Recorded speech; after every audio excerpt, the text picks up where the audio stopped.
देख ये नहीं पाते पर अंधे सियासतदां है, सुन ये नहीं पाते पर बहरी सियासत है, बोल ये नहीं पाते पर गूंगी राजनीति है, हाथ पैर इनके नहीं पर अपाहिज योजनाएं हैं। ये अपने हक के लिए घरों से बाहर निकलते हैं पर इनसे जुड़ी फाइलें सरकारी दफ्तरों में किसी कमरे की किसी अलमारी की रैक पर बाहर आने के इंतजार में धूल से ढक चुकी है। मैं अधीर हूं क्योंकि मामला गंभीर है। नमस्कार, आप देख रहे हैं प्राइम डिबेट, आपके साथ मैं हूं स्वप्निल वैरागी। देखिए, टीआरपी की दौड़ ये कहती थी कि आज मुझे पतंगबाजी पर रंगारंग कुछ लेकर हाजिर होना चाहिए था, पर इससे बेहतर दिन कोई और नहीं होता जब मैं उनकी बात करता, उनके मसले उठाता जो हर त्योहार पर खुशी मनाने की जगह खुशी तलाशते हैं। ये कभी निशक्त कहलाए, कभी विकलांग, तो अब दिव्यांग, पर कहते हैं ना, नाम में क्या रखा है। इनके हालात कुछ खास नहीं सुधरे। सरकारों के पास दावे हैं इसके हक में, आपको स्टेशंस, बिल्डिंग्स में रैंप और दिव्यांगों के अनुकूल शौचालय भी नजर आ ही जाएंगे, पर हकीकत इससे बहुत दूर कहीं अपने उजाले खोज रही है। इनके लिए पेंशन टेंशन है, आस्था योजना के प्रति नास्तिक हो जाने के आसार ज्यादा हो चुके हैं, सरकारी नौकरियां सुनहरा सपना है और कुछ है तो बस हर रोज लड़ना। भले ही प्रदेश की आबादी का 2.5% हिस्सा दिव्यांग है, 17 से 18 लाख की आबादी की और सरकारों का ध्यान न के बराबर है क्योंकि इनका कोई संगठित वोट बैंक नहीं है। इनकी लड़ाई में इनके साथ जुड़ा है न्यूज 18 राजस्थान। सवाल यही है कि आखिर यह बेरुखी क्यों है।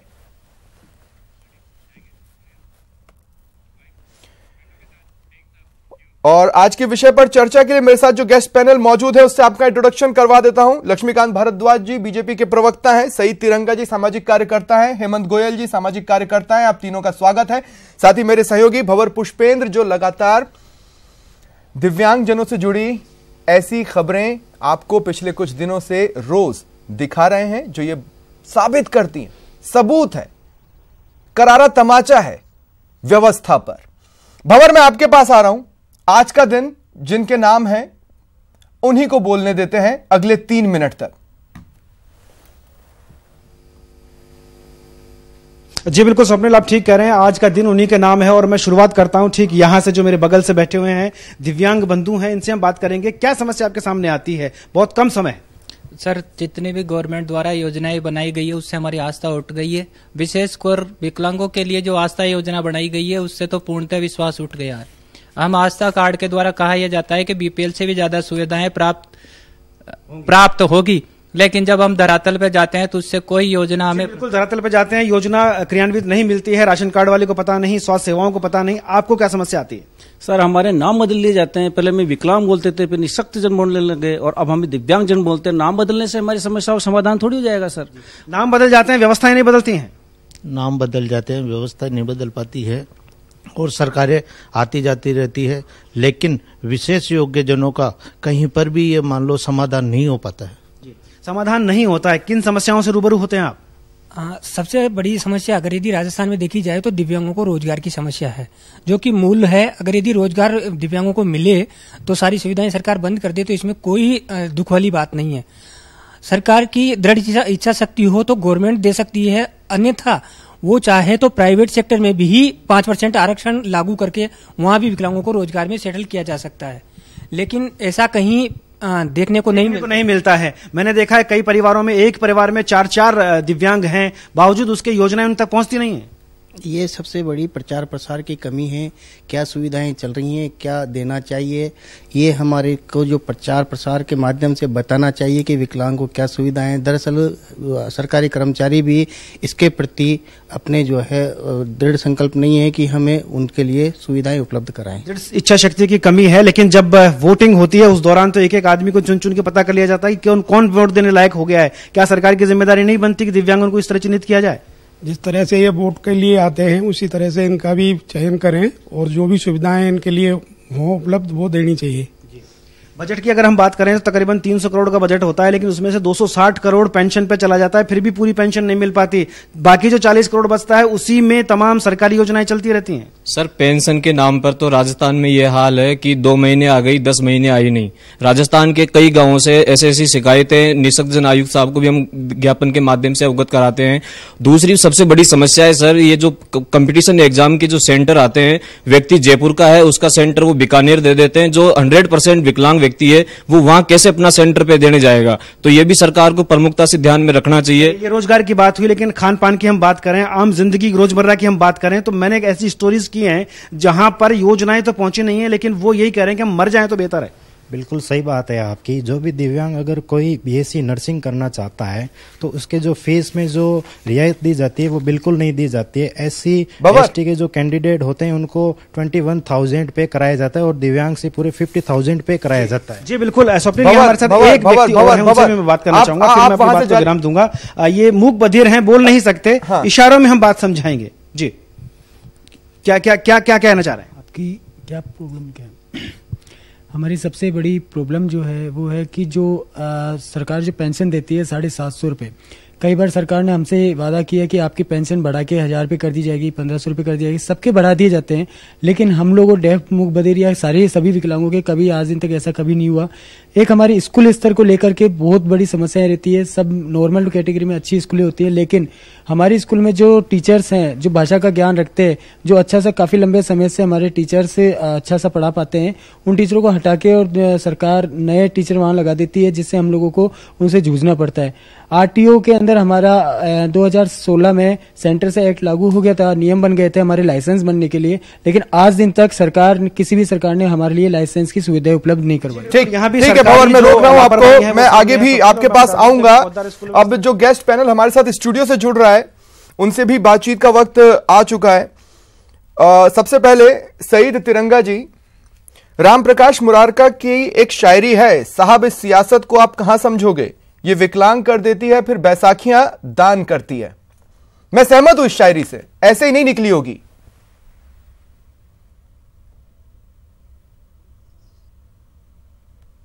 सही बात है कि ऐसे नहीं निकली होगी, कोई ना कोई वजह होगी तभी ये निकली है।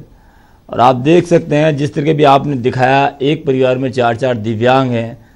सरकार के अधिकारी बड़ी बड़ी बातें करते हैं, बड़े बड़े होर्डिंग पोस्टर लगाते हैं, बड़ी बड़ी बुकलेट छपवाते हैं, उनके लिए घोषणाएं करते हैं, उनकी बुकलेटें छपवाते हैं कि हम सब दिव्यांगों के लिए ये योजना हम दे रहे हैं, पर उसका लाभ जमीन पर कहीं कुछ नहीं मिलता। वो कहते हैं ना, भैंस को काकड़े और सरकार को आंकड़े, तो आंकड़ों में सरकार चलती है जबकि जमीन पे असल में कुछ होता ही नहीं है और जमीन पर कुछ नहीं होता है। सईद तिरंगा जी, ये मैं आपकी बात से सहमत हूं, लेकिन हेमंत गोयल जी, मैं कहना चाहता हूं, हर पार्टियां बोलती हैं कि हमने हर बूथ को भेज दिया है, हम एक एक व्यक्ति तक पहुंच चुके हैं। ऐसा तो हो ही नहीं सकता कि सियासतदानों को हालात पता ही ना हो, लेकिन इतने कार्यकर्ता, इतने बूथ भेजने के बाद भी आखिर स्थिति सुधरी क्यों नहीं? क्या आपका एक्सपीरियंस इसका जवाब तलाश पाया है?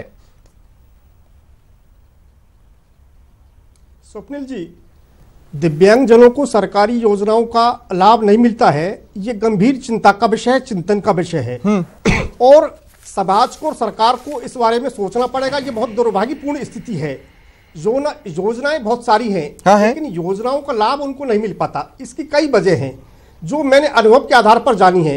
एक तो ये कि ये तो सही है कि लक्षित वर्ग को योजनाओं की जानकारी का अभाव है, ठीक, और अगर जानकारी है भी तो उन्हें योजनाएं का लाभ आसानी से मिल नहीं पाता, एक बात। दूसरी बात, जो स्वयंसेवी संस्थाएं हैं वो स्वयंसेवी संस्थाएं उन्हीं प्रोजेक्ट पर काम करती हैं जिन पर उनको सरकार से अनुदान मिलता है।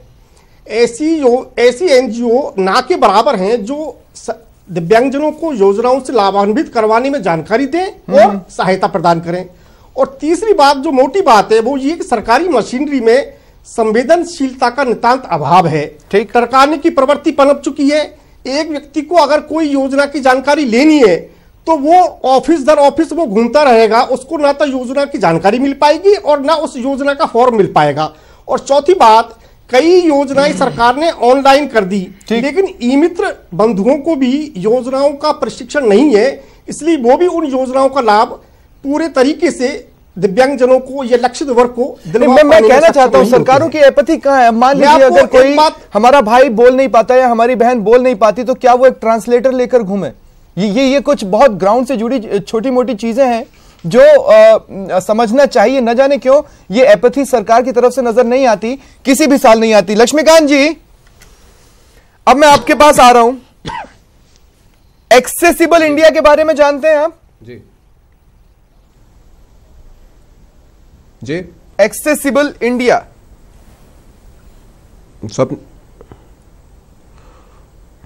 नहीं स्वप्निल जी, मुझे इसकी जानकारी नहीं है।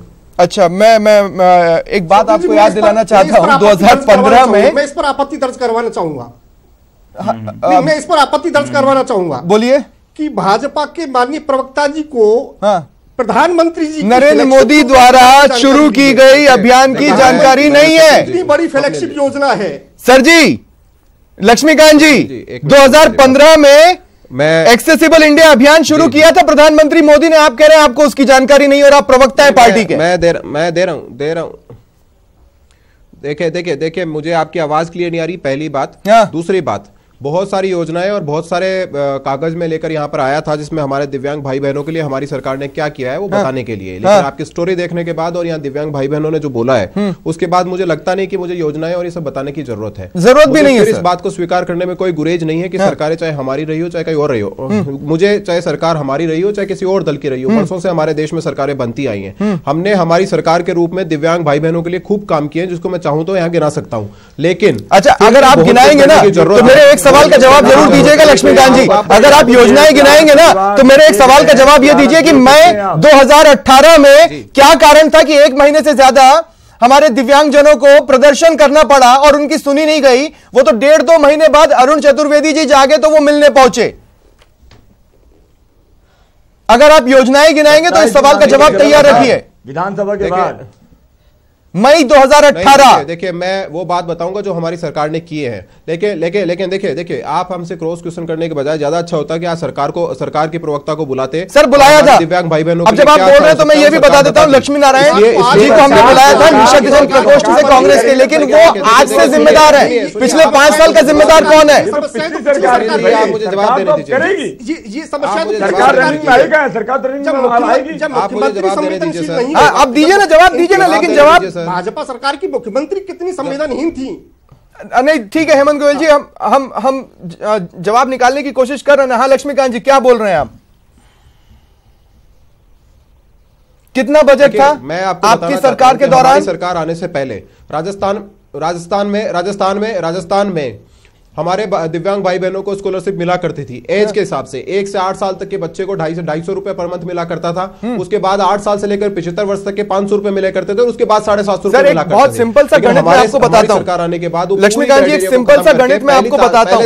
ओवरऑल बजट जो दिव्यांग जनों के लिए होता था उसमें से मैक्सिमम पैसा तो चला जाता था पेंशन पर। कुल मिलाकर बचता था 60 से 65 करोड़, जो कि 27 योजनाएं उस पर चल रही थी आपकी सरकार के दौरान।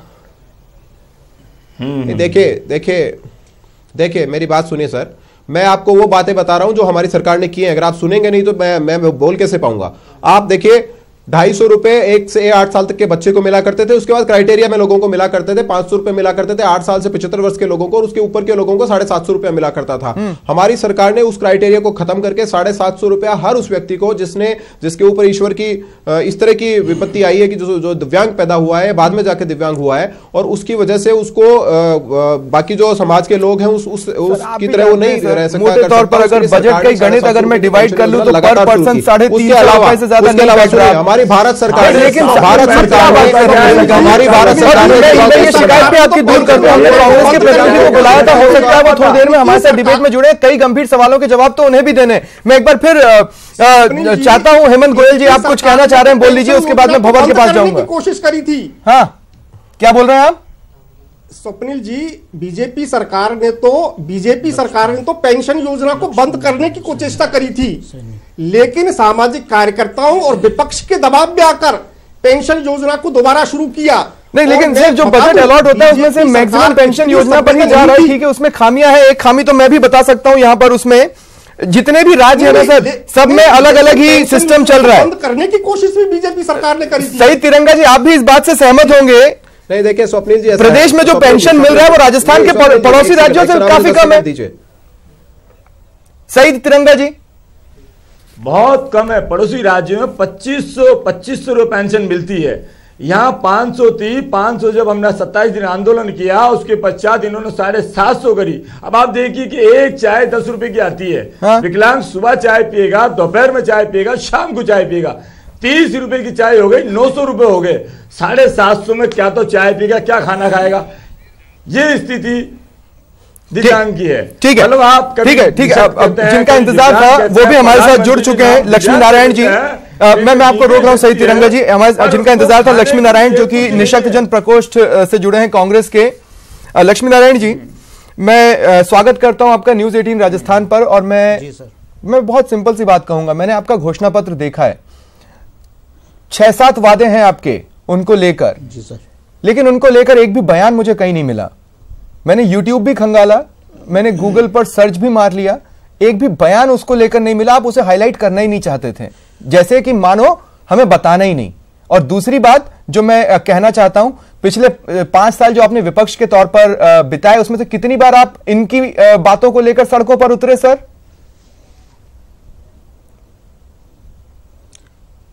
दिव्यांगों की कई मांगों को लेकर के हम सड़कों के ऊपर भी उतरे। कब सर? और धरना एक डेट बता दीजिए, एक जगह एक डेट बता दीजिए। सरकार ने विकलांग आंदोलन 2016 हुआ था, वहां पर हम सड़कों के ऊपर भी आए थे। और जामडोली के अंदर विमंदित बच्चों की जब मृत्यु हुई थी, उस मुद्दे को लेकर के हमने विशेष योग्यजन कार्यालय का घेराव भी किया था। लेकिन भाजपा सरकार ने कहीं पर भी इन लोगों की जो मांगे थी, हमारे समाज की जो मांगे थी, इसको दरकिनार करते हुए रही थी। ठीक, लक्ष्मीकांत जी, आज के दिन तो हम पिछले 5 साल का हिसाब तो ले सकते हैं ना सर? नहीं देखिए सर, आप मीठा मीठा गप गप और कड़वा कड़वा थू थू नहीं कर सकते सर। अगर मुझसे सर, अगर आप मुझसे सवाल कर रहे हैं तो जवाब भी लीजिए, नहीं तो मुझे बुलाने। हाँ बोलिए ना, बोलिए, आप बोलिए। आप अगर सवाल कर रहे हैं तो मैं जवाब भी तो दूंगा। हाँ जवाब दीजिए। हाँ देखिए, हमने अपनी सरकार के रूप में जितने दिव्यांगों ने काम किए हैं वो मैं बताने को तैयार हूं। और अगर आप अगर उसमें नहीं, मैं ये पूछना सर, मैं आपकी तमाम बातें सुनने को तैयार हूं। मैं ये पूछना चाहता हूं उसमें से कितनी डिलीवर हुई? बिल्कुल जी, मैं ये पूछना चाहता हूं कि उसमें से डिलीवर कितनी हुई? अगर डिलीवर हो रही होती तो फिर दिव्यांगजन प्रदर्शन क्यों करते? सर, प्रदेश की पूर्व मुख्य सर, एक मिनट देखिए सुनिए सर, ऐसा है, आप मुझे बताइए, अगर हम दिव्यांगों की पेंशन को 250 से बढ़ाकर 750 रुपए करते हैं तो क्या हम सिर्फ दिव्यांगों के लिए काम नहीं करते? अगर हम दिव्यांगों को 25,000 रुपए जो मिला करते थे विवाह के लिए, उसको बढ़ाकर 50,000 रुपए करते हैं, तो क्या हम दिव्यांगों के लिए काम नहीं करते? अगर हम आस्था कार्ड के माध्यम से हमारे प्रदेश के दिव्यांगों को BPL के समान श्रेणी की सुविधाएं देते हैं, तो क्या हम दिव्यांगों के लिए काम नहीं करते? अगर हमारी सरकार विभिन्न परीक्षाओं के लिए बाहर निकाल दिया जाता है, इलाज के अभाव में ऑपरेशन थिएटर से बाहर भगा दिया जाता है, इलाज के अभाव में। अगर हमारे को अच्छा, लक्ष्मी नारायण जी मुझे एक बात बताइए। ठीक है लक्ष्मी नारायण जी, मुझे एक बात बताइए। लक्ष्मी नारायण जी, एक मिनट मेरी बात सुनो। भाजपा सरकार ने मैं रोक रहा हूं अब आप सभी को। लक्ष्मी नारायण जी, लक्ष्मीकांत जी, सही तिरंगा जी, हेमंत गोयल जी, मैं आपको रोक रहा हूं। भंवर पुष्पेंद्र मेरे सहयोगी यहां पर कुछ जोड़ना चाहते हैं। और जैसे कि हमने शुरुआत की थी, आज का दिन जिनके नाम है, मैं खत्म भी उन्हीं की आवाज के साथ करूंगा। भंवर जी बिल्कुल स्वप्निल, मैं यहाँ सवाल तो बहुत सारे हैं, इतने सारे हैं कि एक साथ हम वो सवाल इन पर दाग भी नहीं सकते हैं। लेकिन जिस तरह से कह रहे हैं कि सरकारें काम करती हैं, चाहे वो भाजपा की सरकार रही हो चाहे कांग्रेस की सरकार रही हो, मैं आज से नहीं विगत 10 सालों से दिव्यांगों के लिए पत्रकारिता कर रहा हूं, उनकी खबरें करता हूं। और मैंने जयपुर में, राजधानी जयपुर में ऐसे ऐसे घर देखे हैं जिस आस्था कार्ड की ये लोग बात करते हैं, उस आस्था कार्ड में पिछले 5 साल में एक फूटी कोड़ी, एक दाना अनाज का नहीं मिला, जबकि कहते हैं कि BPL से ज्यादा उनको सुविधाएं दी जाती है आस्था कार्ड में। विकलांग जो दिव्यांग लोग हैं उनका उस आस्था कार्ड से आस्था खो चुकी है। एक परिवार जिसकी स्टोरी हमने दिखाई थी, उसमें एक घर में 4 दिव्यांग हैं जिनको खाने का पता नहीं है, मां है तब तक जिंदगी चल रही है। और आपके गेस्ट में से अगर कोई बचा हो तो उन्हें भी एक बार स्क्रीन टाइम में देना चाहूंगा। मेरे पास समय की बाध्यता है भंवर, अगर कोई आपके गेस्ट में से बचा हो तो एक बार उनकी आवाज भी स्क्रीन पर आने बिल्कुल स्वप्निल, हमारे साथ और भी लोग हैं, उनसे हम बात करेंगे। हमारे साथ एक एक और सज्जन हमारे साथ मौजूद हैं, आप देख नहीं सकते हैं लेकिन आप महसूस बहुत कुछ करते हैं। योजनाओं से क्या महसूस कर रहे हैं? योजनाओं से कि जो भी सरकार योजना निकालती है उसकी पालना नहीं करती। अब जैसे 40% पे ट्राइबल एरिया और ब्लाइंडों को देने का अशोक गहलोत सरकार ने फैसला किया था और वो मिल भी रहा था। भाजपा सरकार ने वो बंद करके और खाली ट्राइबल के लिए कर दिया। रीट में जो हम सुप्रीम हाई कोर्ट में केस भी लड़ रहे हैं इस मामले में, कुछ डिसीजन जी भाजपा सरकार ने केवल ट्राइबलों को 40% का फायदा, ब्लाइंड लोगों को तो बिल्कुल ही हटा दिया। 60% लाना जरूर कर दिया। 60% ब्लाइंड कहां से लाएगा? ये अशोक गहलोत जी ने किया था। हम चाहते हैं अशोक गहलोत जी वापस ब्लाइंडों को। चलिए आप क्या समस्या लेकर आए? मेरी ये समस्या है कि 2014 के अंदर जब मोदी जी ने सरकार बनाई तो विकलांगों को एक नया नाम दिया दिव्यांग। योजनाएं भी बहुत बताई और बहुत सी योजनाएं अखबारों में, टीवी पे बहुत प्रचार प्रसार किया गया, लेकिन हकीकत में वो जमीन पे इम्प्लीमेंट नहीं हुई, हम जैसे लोगों तक नहीं पहुंच पाई। लास्ट में सरकार ने भी कही है और कांग्रेस लक्ष्मी नारायण जी, तो हमने 8 महीने। लक्ष्मीकांत भारद्वाज जी, मैं निजी कैपेसिटी में एक अपील करना चाहता हूं। देखिए, सारी चीजें करने की ताकत आप ही लोगों के हाथों में है, चाहे भाजपा हो या कांग्रेस हो। हमें ये बात मानना पड़ेगा कि पास में कुछ गलतियां हुई हैं, उन्हें खंगालना पड़ेगा, तभी वो सुधारी जा सकती हैं। और ये बात भी समझनी होगी कि ये डिसेबल्ड लोग नहीं है, ये दरअसल डिफरेंटली एबल्ड लोग हैं। बहुत बहुत शुक्रिया आप सभी का हमारे साथ जुड़ने के लिए। ये था आज का प्राइम डिबेट।